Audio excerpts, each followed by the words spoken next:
on travaille vraiment dans le paradigme de la promotion de la santé, du bien-être d'abord. On est contre les préjugés, les étiquettes, on ne moralise pas la consommation chez les jeunes. Et ce lien social, ce lien qu'on crée avec le jeune, il est hyper important et il est fondamental. Si on n'a pas ça, c'est très difficile pour un jeune après justement, on n'arrivera pas à l'accompagner dans son suivi.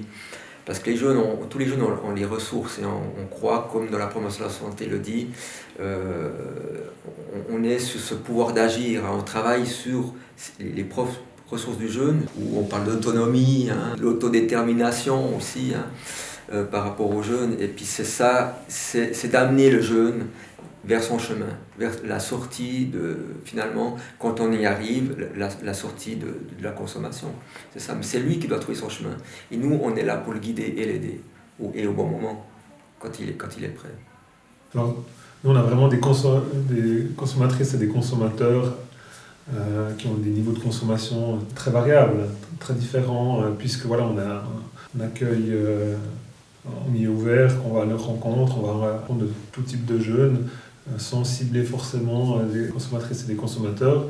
Donc on a aussi bien des consommatrices et consommateurs récréatifs, comme on dit, que des jeunes qui ont des consommations plus problématiques.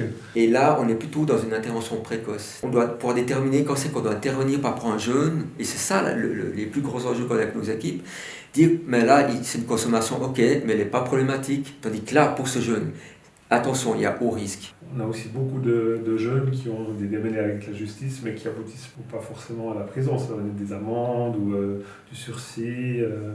Là, il y a aussi quelque chose à faire à ce niveau-là, pour conscientiser des conséquences que ça peut avoir, qui sont peut-être pas très concrètes pour les jeunes, parce que des fois, entre le moment où ils se sont fait attraper, et puis quand c'est qu'il y a le jugement, il se passe du temps, et puis pour eux, voilà, c'est 6 mois, c'est 6 ans pour l'adolescent. Donc, comme ils peuvent ne pas se rendre compte que l'inscription au casier judiciaire, par exemple, peut avoir des conséquences sur leur futur professionnel dans quelques années. Et bien là aussi, il y a ce travail de conscientisation à apporter au niveau des risques de la consommation, pas seulement en lien avec le produit, mais aussi sur qu'est-ce que ça peut générer sur d'autres plans.